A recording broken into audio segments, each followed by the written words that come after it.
Welcome to the Beth Yeshua podcast. For more episodes like this, visit bethyeshua.org/media.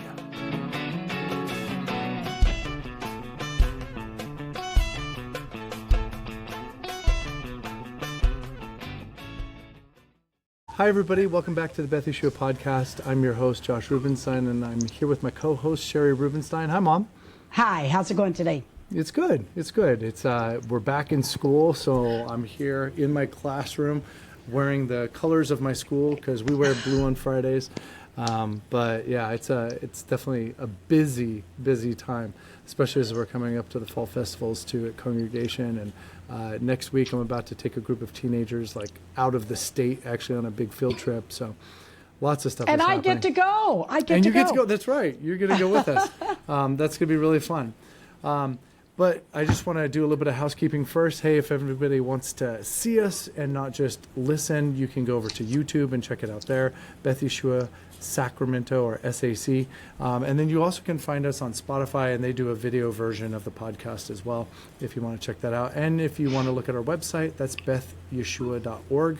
But today we're going to talk about the book of Revelation, which I am not a scholar. Bubby, I don't think that you consider yourself a scholar. I don't consider either. myself a scholar. If anybody does, I think they're a fool, frankly. Yeah, and honestly, I don't know why anybody would listen to us in particular about this. But I think for me, this kind of came out of, I've listened to two podcasts recently, one in which a Messianic Jewish scholar was breaking down the book of Revelation for a Christian host and was talking about the book of Revelation within its Jewish context as, a piece of apocalyptic literature, and what that means, and that there's multiple Jewish apocalyptic writings, and what do they mean for the Jewish people and the themes.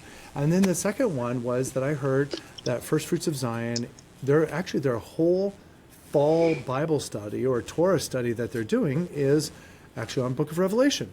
Right. And because of that, they've actually had a whole bunch of podcast episodes about the Book of Revelation. And I'd really encourage any of you who are interested to go listen to those. Really fascinating. They definitely are approaching the Book of Revelation and its interpretation from a very Jewish perspective, talking about even Talmudic commentary on what the end of the world looks like within Jewish tradition, and a whole variety of other things. I'd really encourage people to go check that out. But the one that really caught my ear was listening to an episode in which Thomas Lancaster was talking about the reasons why, even though, and we'll talk about this, even though so many people have incorrectly predicted when the end of the world was going to be and what the last generation was going to be, he actually believes, and I think it was 8 reasons. Was it 8 reasons? 8 signs, maybe he said, but signs. Either signs or reasons. Maybe that sounds even more fancy. Signs. But yes, there's 8 signs that we actually, and I think he would say might be, but he actually really believes that we are the last generation before Messiah returns, which, I mean, I'm going to let Mom dig into this too, but just my background a little bit and kind of growing up a little bit in church culture and then growing up in Jewish culture, I remember reading a book series called Left Behind. I don't know if you ever, did you read those? I do. I think I read them, but I certainly remember them. Yeah. Yeah. And it was kind of this idea of because of the way Christian theology has interpreted the book of Revelation, they obviously believe in this sort of rapture or gathering in of all true believers in Yeshua, and that there will be people left behind. And so this is a book series documenting this dude's experience, this one person's experience being left behind, and what that meant for him. And so this kind of existential dread of, are you ready? Are you spiritually prepared? Or are you going to get left behind? Was kind of hammered into my brain by those books. But, yes. But it's interesting because Thomas Lancaster is really going through these in a way that for me, it was actually kind of eye-opening, and as I like reflected on this, I thought we should talk about this. We should discuss this a little bit. And so, do you want to like go through them maybe in order, Bubby? I know that you kind of like wrote down some notes and thoughts on each of those, and so I have them here on my phone.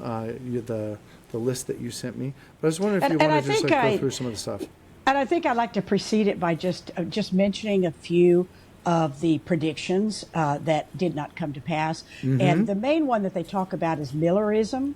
Yeah. And that it was predicted that on October the 22nd of 1844, interestingly, 100 years before I was born, it was predicted, and that would be the end. And it's interesting to me that Millerism is still prevalent, but it's now calling itself Seventh-day Adventist and Worldwide Church of God. Now, is there a direct link between Millerism and Seventh-day Adventist? Like, do they like go straight into one another and they kind of branch out? Like that is my understanding. That is my understanding just from listening to Lancaster.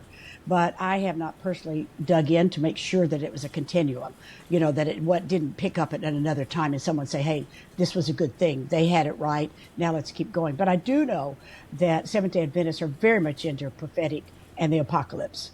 Right. And when is it coming? And then the late great Planet Earth with Hal Lindsey, he predicted that it would have been in 1988. Right. And even John Hagee predicted I thought it was about in 2014 or 2015 that would be the end of times, and it had to do with the blood moons. Okay. So, but anyway, okay. So the 8 signs that Lancaster talks about, he says one of them is the gathering of the Jews back to Israel. Right. That is at an all-time high. That has never happened so far in history.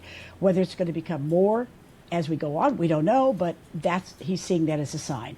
And second to that is the Jewish sovereignty in Israel since 1948, right? The state, right. They're sovereign, which is a big deal. And I think another thing he talked about, which is really interesting to me, is this is the third one, the miraculous intervention in Israel by God. Right. And I even think about the dome that stops the Iron Dome and missiles, and just all the ways that there have been quote unquote miraculous intervention. I mean, we call a lot of things miracles that technology calls a done deal. I mean, it is. We've got this to this point where we can do this or that. So, and he does mention that he thinks technology and the rise and the extent to which we have technology today is part of the sign. Why don't we pause there? And in fact, that's number 4. That's number 4. Okay. Yeah. So the interesting thing to me in all of what actually you just read is that it reframes, and I think like for our non-Jewish friends that might listen to this podcast, it reframes the end of the world, if you will, or the transition of this world into the world to come. Right. It reframes it all within a Jewish context. And I think one of the biggest issues that Millerism and some of these other have had is that they spiritualize Israel, right? So they often identify themselves as the new spiritual Israel. And so therefore they can also spiritualize all of the signs, right? So it's not about the actual Jewish people actually returning to the actual land. Instead, it's about the true Jewish people in their hearts returning to the right teachings of God and being restored and having that that becomes for them the sign. And it's interesting, I think that as you divest, I don't know if that's the right word, that's the one that's coming to mind right now, but as you take actual Israel or the Jewish people out of the equation, that's when things get really kind of wacky and you can have a whole bunch of people predicting a whole bunch of things. But when you actually look at the prophecies and you realize that so much of it is tied to the Jewish people being in the land of Israel. Right. And calling out for Yeshua to return before he returns, that to me is when it becomes really interesting. It's a reframing. And I know that they have a lot of people that are Christians that listen to the FFOZ podcast. And they have a lot of those Christians who probably think in a very Christian-centric worldview, but instead they're trying to shift them towards a Jewish-centric worldview of like, what if it's actually about Israel? What if it actually is about Israel? Right. And we've seen that, right? And it's interesting. It is a miracle that Israel exists. And I've been actually really appreciating FFOZ has done a bunch of reaction videos also where they've like listened to different pastors and then he'll give a commentary off of it. But this one was a pastor and he was saying like, I don't really believe in replacement theology, but the Jewish people in the land of Israel are not the real Jews. And it was whoa. Well, that's definitely replacement theology, brother, for sure. Yeah. And so anytime somebody says, but you know they're going somewhere, right? Yeah.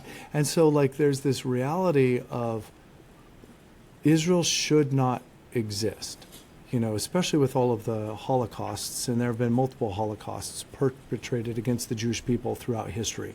Like the Jewish people should not exist, right? The fact that there are Jews around, but the Roman Empire has ceased to exist is pretty insane when you think about it, right? Just from a numbers perspective. So there's a sovereignty of God involved in that. But then also, as soon as Israel came into existence, it had to fight for its life and has been fighting for its life ever since. And so it's unreal that, 8 million Jews in the middle of this tiny little sliver of land still exist and haven't been wiped out by their enemies. Even attacks like October the 7th shows that there's this fight inside of the Jewish people and that God is, I think, still intervening and protecting and helping and giving mercy to the Jewish people. Now, we obviously believe that the Jewish people have a lot of problems, but it is Jewish people in the land of Israel that so many of the end time prophecies are attached to. And I was curious, like as you were like listening to him, I know we talk about these things within Messianic Judaism, but do you think about this like on a regular basis, like the absolute miracle of Israel's existence and that there are Jews actually in the land and that somehow we're alive even though every nation around Israel wants to destroy it? Well, it's interesting because from my perspective, having been raised, I am a Gentile and I was raised in the church.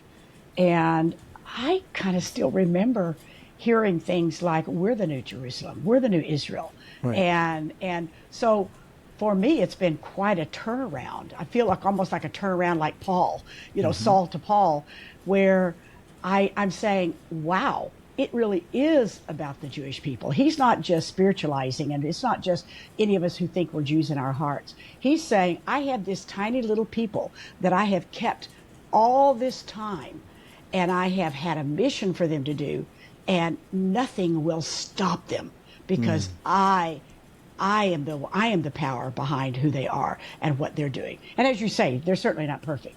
And for sure. And nobody is claiming that. And we don't just say carte blanche, whatever you want to do. But God has held on. That's got to be a miracle in itself. When you look at the size of Israel compared to even like the United States, look at that. So how tiny. And even at this day, we're still having troubles with whether or not big old America is going to support Israel.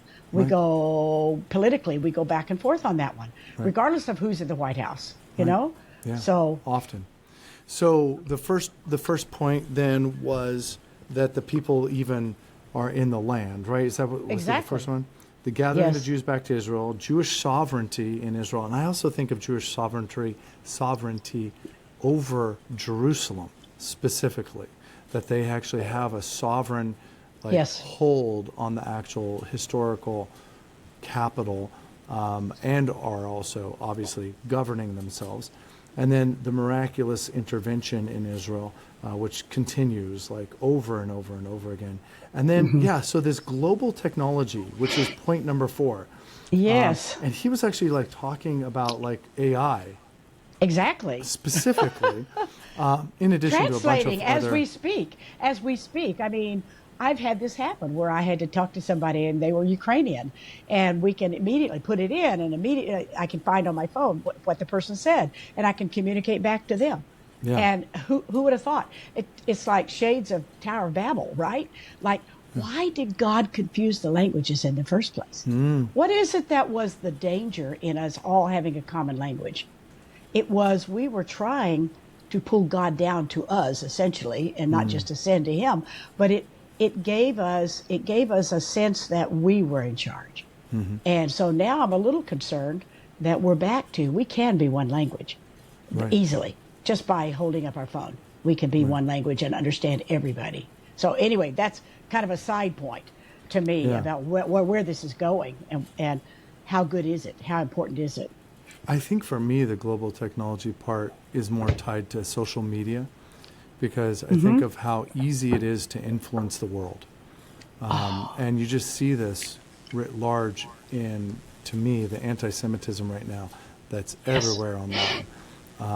And when people see the same thing over and over and over again, it does actually begin to change their mind and the way that they think.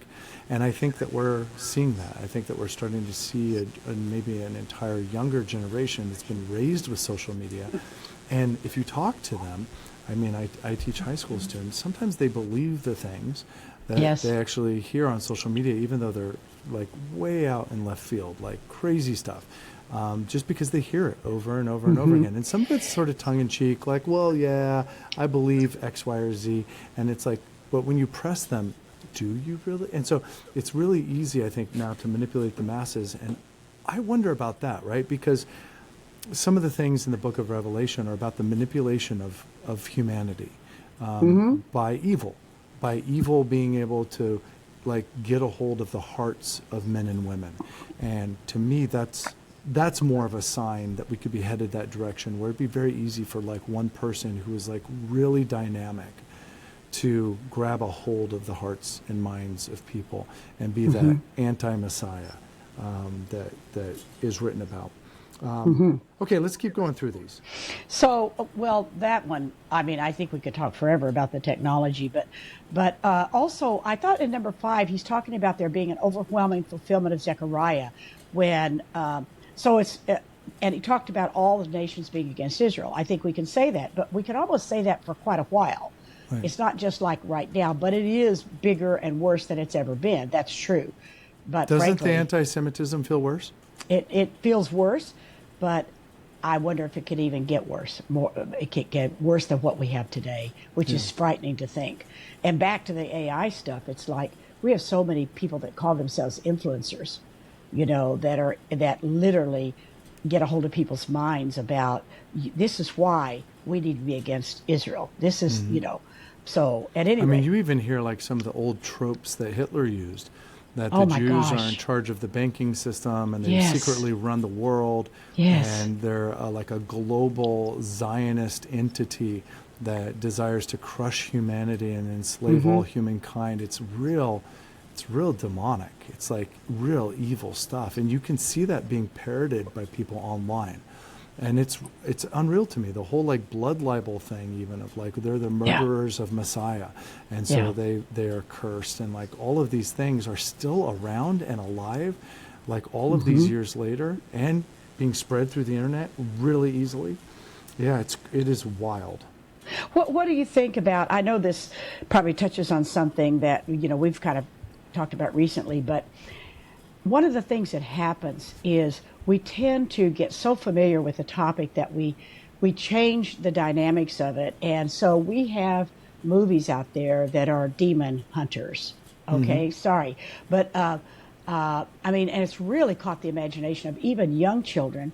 And to me, it's almost like, it's not like the demons are what we picture them to be, what we know them to be from Scripture, that they are heinous, horrible creatures let loose to try to defile and disturb and do anything, all the D words, But it concerns me that we can kind of almost make it like it's not real, like it's more like fantasy, so we don't believe that demons exist. I heard something yesterday at the ballpark. I don't know if you heard this. We were sitting there with little Ava doing her practice, and a couple of the parents were talking in the stands, and one of them said, well, so-and-so told my son he was a demon. and then one of them said something about the demon hunters. And then she said, well, oh, okay, that's okay. They didn't really mean demons. And I thought, what does that mean? What does that mean? That, and so I don't know if we soft pedal to the point that people no longer think that even demons are real. And therefore, what does that mean about the message and how easily we're going to be influenced, because it kind of is a slow creep in. It creeps in. We get more familiar with it. We think it's not as bad. And, well, maybe demons, maybe it's kind of cool. We're hunting them, you know. Right. I think so. What do you? I mean, I think golly. that like vast reality of the enemy desiring to deceive people and to keep people unaware that evil is real, right, is and has been around for a long time, and for sure it's around still. I remember it was C.S. Lewis that really like delved into this idea. I don't know if it was in Mere Christianity. It wasn't in the Screw Tape Letters. It might have been, but like this idea of like not letting people be aware that there's a real evil and a spiritual opposition. What you don't want them to think... I think it was Mere Christianity, actually. What you don't want them to think is that it's actually real. And so there's this deceiving of people that like, demon possession and all that stuff, that doesn't happen. That's, like just people struggling mentally or like whatever else, right? It's just, and so there's this downplaying of the spiritual reality to the point where it is even like there are movies like Poltergeist and some of these other ones, but like even more recent ones where like they're actually looking at like demonic manifestations in people's homes, and it's entertainment. Now, K-pop Demon Hunters is interesting because it's a little bit of a wrinkle. It's like almost spiritual analogy, but to a world that doesn't understand the actual spiritual truth underneath.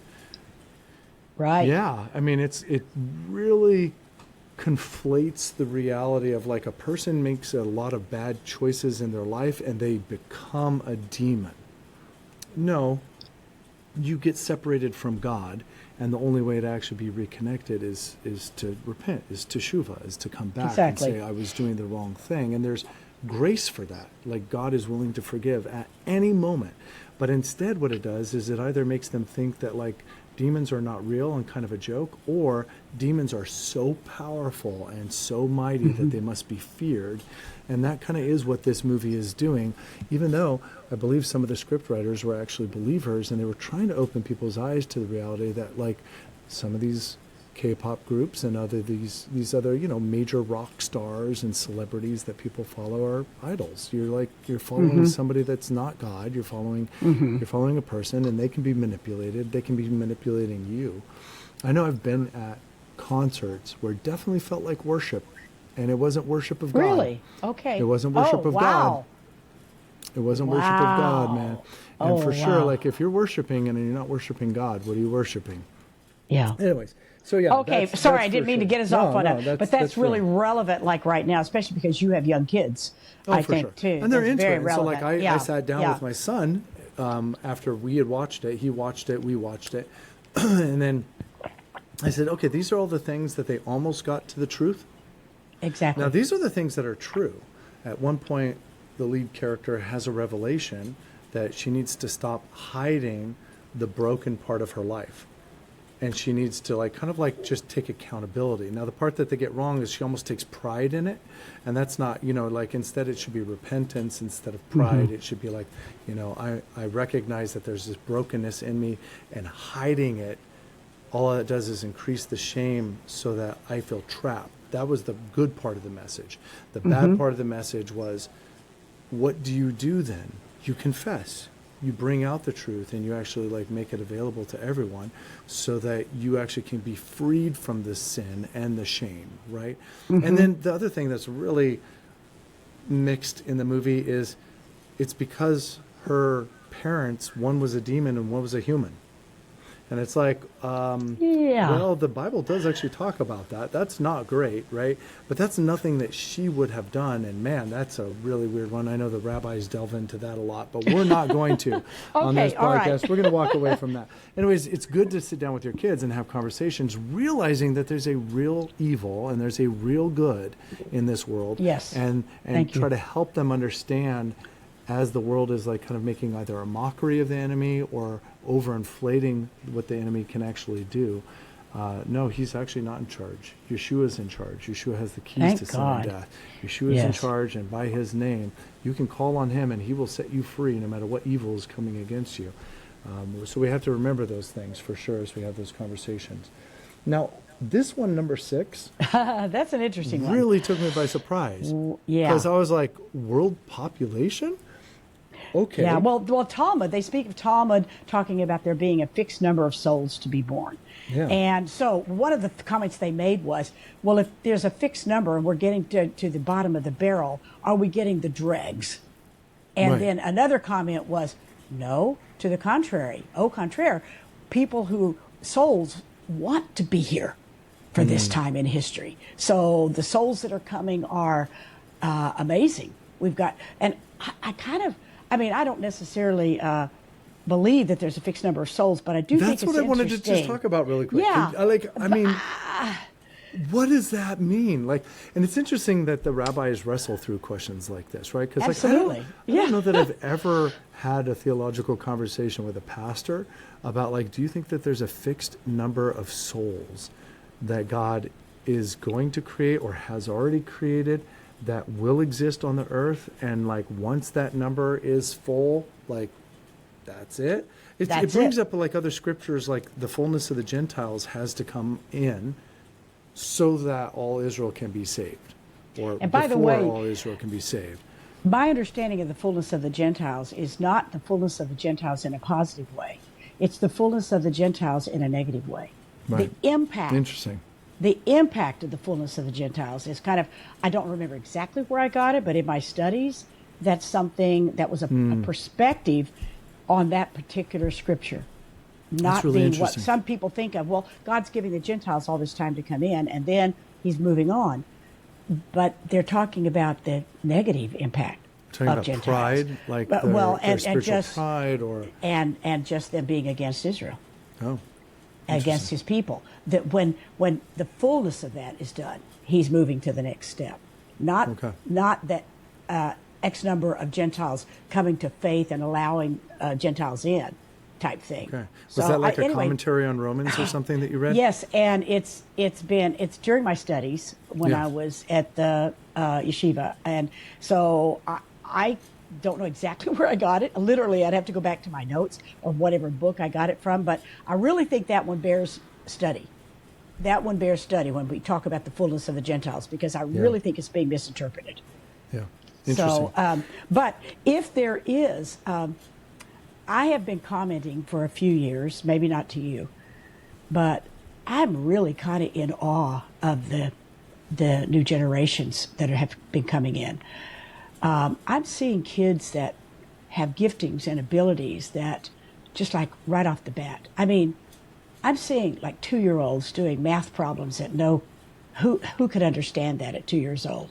I mean, they're an anomaly. I'm not saying that it's widespread, but even look at your own family. I mean, at kids being born and compare them to my generation. I feel like there is something to, it's almost to me though, like not necessarily that a lot of souls want to come into the world. I think God's building up an army. That's kind of been my sense all this time, that it's not about how many souls there are, whether they're coming, but he is bringing souls in that are going to be part of the great army for the end days, whenever that is. But it's interesting. I think those are part of this generation that have come in. Wow. I may not see it, but Yeah. And I interesting. wonder about So, that too. And we'll get to that maybe at the end as we Okay, talk yeah. about, like, do Okay. we agree? Do we think this is the actual last generation? yeah. I don't know. Number 7. The reality of nuclear destruction. And I've thought about that like for a long time, especially growing up in the generation I grew up in, where we saw like the tearing down of the wall. That's right. And we saw like the previous generation had even had the Cuban Missile Crisis, but we saw just this like idea of mutually assured destruction, that we have so many nuclear warheads here in the United States that if we launched them, we could destroy the world many times over. Right. Like the world, we could actually destroy the world. And then the actual like fallout. And it's interesting because there's so many books and movies and video games that wrestle with this like ability that we have, or the potential that we have to destroy ourselves, right? And when you look at some of the prophecies there in Revelation, some of them seem nuclear, like these, like the fire that just destroys and consumes humanity. Right. And so I was wondering how you thought about that, though, because Thomas Lancaster is from, I would say, maybe my generation. And so I'm wondering if he's like putting a value on nuclear destruction, that we've wrestled with that and been afraid of it, maybe in the back of our minds for so long, our generation, that we think of this as one of the things that might happen at the end of the world. I wonder what your thoughts are. Do you think that like nuclear, because like also when I read Book of Revelation, it feels like these events can't be mistaken for natural, like things that people could affect or people could do. They feel like these are sovereign cosmic events where it's like clearly God is doing this and there's nothing else. So nuclear feels like it's something that we created, a destruction that we wreak upon ourselves, whereas to me Revelation feels more like God sending destruction as judgment. But I mean, maybe that self-inflicted wound is the judgment. I don't know. What are your thoughts about nuclear destruction? Oh, sure. Yeah. No, I'm just wondering because, like, no, to me, I think it's put a lot of value on that. Yeah, I think it's definitely that I've felt, I mean, at my age, I have felt that we're living under this kind of existential threat. And when I read Revelations, many of the creatures and many of the things like the fire, the consuming fire that sucks the eyeballs, I can't remember all the specific details of it. It sounded like Hiroshima. It sounded like the effect that the bomb had on human beings. It just like burned inside them immediately. So I have often read Revelation thinking that it is talking about nuclear, what God is doing. And of course, God has allowed us to understand nuclear, all of the physics and everything, so that we understand how to put together the things that, as you say, can potentially take us all out. Right. And it calls for a whole lot of restraint for every nation. And that's why we worry about nations like Iran having this kind of power, okay? But he talks about us hanging by a nuclear thread. But I think actually what happened in World War II and with the H-bomb and with all of that changed my generation. I was born at that time. And it changed my generation, that we really began to have like this fear that it's not even going to be like just the earthquakes, which we're going to have. But what all can cause earthquakes? Can we cause earthquakes with nuclear? Yes, sure. We can. Yeah, can we cause rain to hail to come down? Can we do all these things with the things that we have created, that God has given us the ability to create, which can eventually then take us out? And I don't know. What do you think? Do you think of it being more that it's, I mean, but in the beginning when he made earth, heaven and earth, he did it, and bam, it was there. And so he did all that, and as far as we know, that was not nuclear, or what we don't know, the physics of all of that.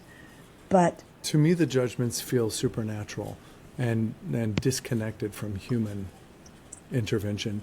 Okay. Because also there's this part of Revelation where instead of people repenting, instead of people saying we're sorry, we have sinned against you, they don't. They harden their hearts. Harden their hearts, exactly. And they decide to like double down and instead curse God.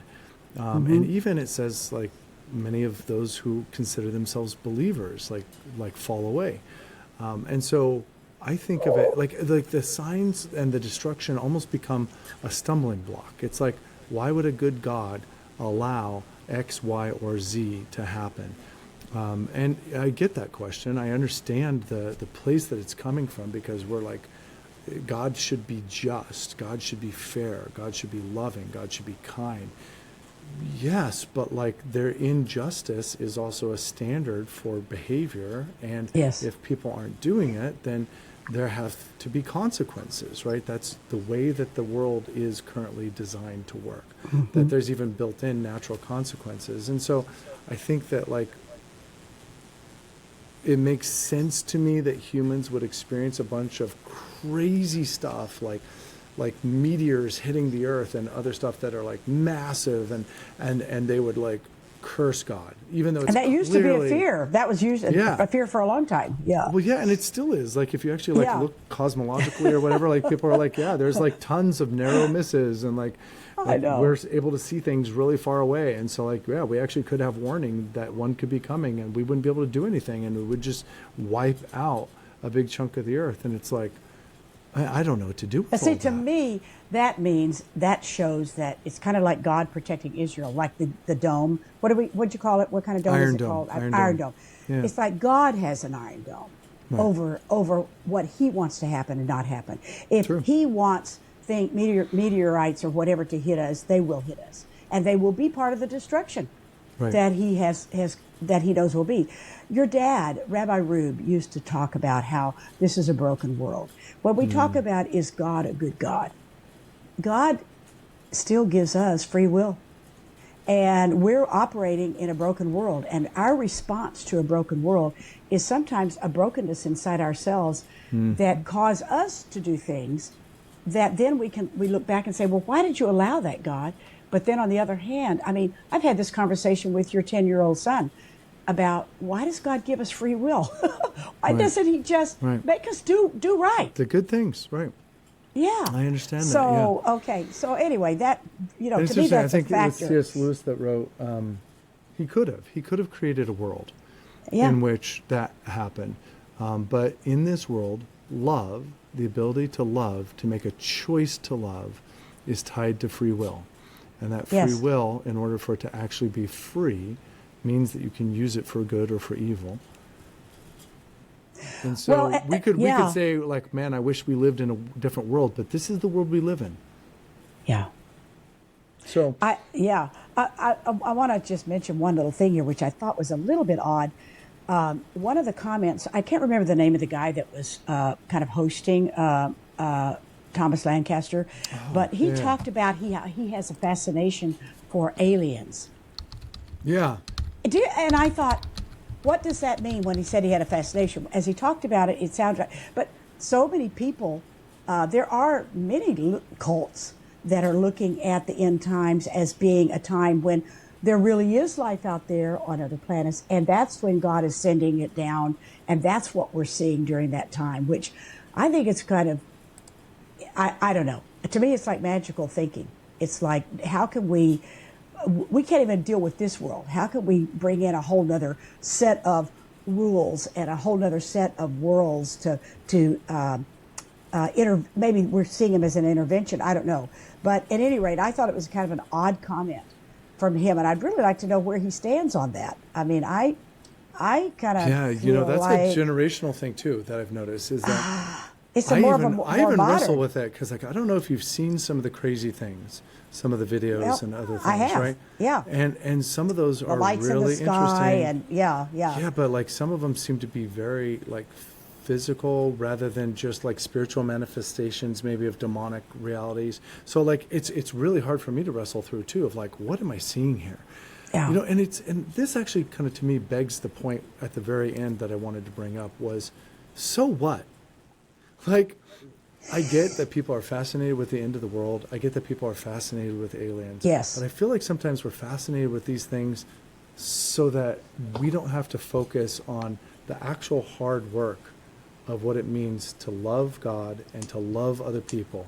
Like, that's what we're supposed to be doing. And it's very simple, but instead, sometimes we'd rather do a Torah study for X amount of months on the end of the world, which I have like no ability to manipulate or control or change any part of. I can simply just Yes. like the wave of what God is doing is going to happen, and I'm somewhere in the wave, man. We all are, and we'll just be carried along. So like until then, like love God and love others. Like just live your life faithfully obeying what God asks you to do. And I wonder about that sometimes, because doesn't that, maybe I'm just a little bit, maybe I've just seen too much of organized religion. I feel like sometimes people come into organized religion and they want like a list of things to do. Absolutely. Because that's easier than having a relationship with God, where he might tell you to do something that's outside of that list. And then I also feel like we'd really like to focus on the things like Yeshua talks about, like you tithe, like even off of your little, your herbal garden, you're tithing off of that, but you're ignoring the weightier matters of Torah, which is like love and honoring your parents and other things. And so instead we like focus on these, we focus on the minutia, because the minutia is easier to do. It's easier to like debate and spend our time on. And to me, that's partly what this feels like. It partly feels like a distraction. That's what I was going to say. Yes. Yeah. And so I'm wondering how you felt like when I got done with everything, just like the alien thing. I'm like, I know. If they're real, they're real. And if they show up, man, that really changes my theology. And I don't know what to do with that. But like, okay, until then, I know what I'm supposed to be doing. Like, I'm supposed to be loving people, and man, that's hard enough. And I'm a mess, and I'm not patient enough. And like, may God build that in me. You know what I mean? Like, I'd rather wrestle through the things that are small and feel like they really matter in the way I interact with other humans. Like, I could study the book of Revelation for months, and I don't know that it would affect in any way how I behaved around other people. Right. Right. No, and I get that same sense. And I'm trying to think of the name of the book. I think it was called How Then Should We Live? I'm pretty sure the guy who wrote it was Francis Schaeffer. And I just had my spiritual birthday, September the 8th from 1974. But I think it was in the 70s. I think I read it back in either the 70s or the 80s. But his whole point, and I think in Thomas Lancaster's defense, I think he was saying the same thing. He's saying, we need to be about how we're supposed to be living. We need to be about how then should we live. And you're getting to the heart of it. It's about the heart. And even if all these things exist exactly with all the potential fear, I trust God. Right. My trust is that God will bring things to happen as he chooses. He does say, don't be ignorant. Watch for the signs. Look at the fig tree. Look at the tree when it's blossoming and when it's not. Watch for the signs, but don't be overwhelmed or distracted by the signs to the extent that you do not live the way God intends you to live. This is, your dad wrote a song called I Don't Have to Figure It Out. And I think that is so pertinent. We don't have to figure it out. Even a child who even a child with defects that can't understand much, that's caught in a body that's like a 2-year-old, doesn't have to understand, but God loves them, God has a plan for them, and God will redeem them. And to me, that's the point. It's all about what God is doing, and our trust needs to be in him. It's okay to know some of these things, but it needs to not be a distraction from the kind of life we need to be living and the kind of vigilance we need to be having in our lives.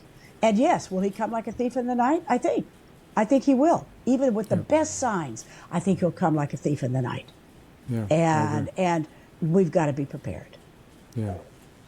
I was thinking about that, like, with the recent shooting of oh dear, of Charlie Kirk, and I was thinking, and we just had September 11th, we had 9/11, which here in the United States is a big deal, especially for people like, I think, my generation, your generation, and I think about like this reality of like when that shooting happened, for example, students all over campus were like, either horrified or delighting or like whatever. Like, it was just like all over the place. And I think we get so wrapped up, and some of this goes back to that global technology, we get so wrapped up in some of these things that it's like we know too much. We know so much about what's happening all around the world that it prevents us sometimes from just that small like life of hard work and discipline and love.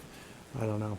Man, I feel like sometimes I was born in the wrong generation, because I read and I've talked about it before, but man, I read Little House on the Prairie. I know. And I love like, that. Dude, just working hard all day and delighting in the fact that you have food on the table and that you have a roof over your head. Like, it's kind of nice, honestly. It Yeah. really is. Like, there's a simplicity and a beauty in that. And I do wonder about the coming world, which I see as a renewing of this world, and what will that look like? What would Wow. daily life look like if there's no threat of war, if there's no threat of destruction, if we're eternal, our eternal reality is somehow more manifest, so that we don't feel like every moment we have to be doing something or creating something. And I wonder about that. I think what I'm trying to say is, Dad's song, you don't have to figure it all out, is a recipe, I think, for having some peace in our lives. Absolutely. But I think we have to be diligent as we study things to look and see whether or not it's bringing peace or is it bringing fear. Like, what's the spiritual fruit that it's actually bringing in me? And I think we have to be diligent. We can go into these studies and sometimes have our imagination caught up, and really begin to worry. So I appreciate the fact that they brought it back to like real world, like let's live godly Yes. lives as well. I think Yeah. that's phenomenal, and that's what it should be. So, do you have any parting thoughts, any final shots that you want to take? I thought it was interesting that he puts a question out there, how are we living? And he talks about those 5 points that I put at the bottom of the notes. Conduct business with integrity. Designate set times for Bible study. I thought that was interesting. Be fruitful and multiply. A lot. Yeah. Oh, speaking Amen. of, a lot of people think back, I guess this would have been when you were just a little kid and we were involved in ministry.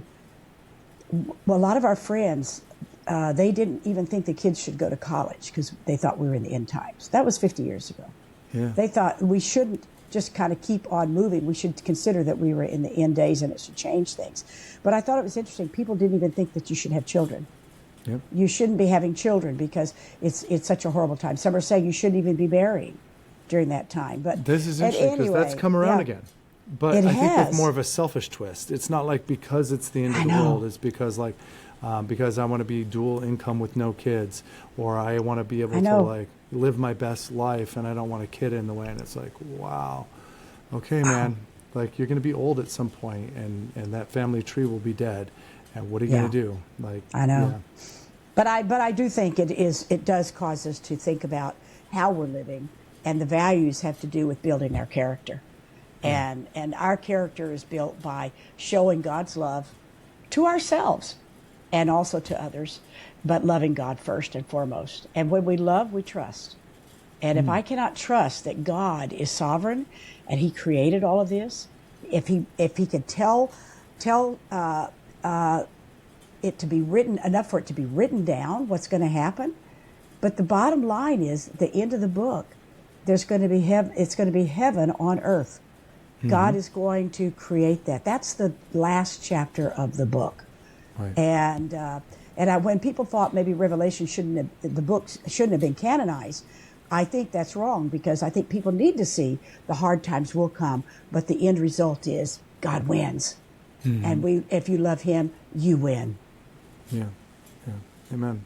Well, thank you for everybody who joined us today. Really appreciate it. Thank you, Mom. That was a good conversation. I appreciate it. We to are be going to here. link down in the notes the 2 different podcasts episodes in specific that I found about Book of Revelation. I think people will find interesting and valuable. And I just encourage you guys to go into this, because there's some, I think there is, like you said, there's some diligence. We need to be paying attention to the signs. We need to pay attention to the fact that every nation on earth hates Israel. We need to pay attention to the fact that they're back in the land. We need to pay attention to some of these things. This is new. This is different. And it should mean something. For sure it does, I think, within the reality of what God has called Messianic Judaism to be. Like, if we're not taking that seriously, the call to Israel and the call of how then to live as Jews who love Yeshua. Amen. That's really important. So thank you guys. As always, you can go to bethyeshua.org if you want to go to our website, or you can see us if you go to the YouTube, or you can see us if you go to the Spotify. But with that, we'll leave you guys, and we'll be back hopefully soon It's hard during the school year, but we're getting there. All right. Bye, everybody. Bye.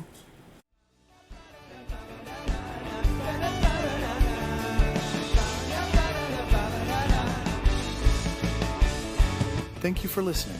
If you enjoyed this podcast, you can always visit bethyeshua.org for more.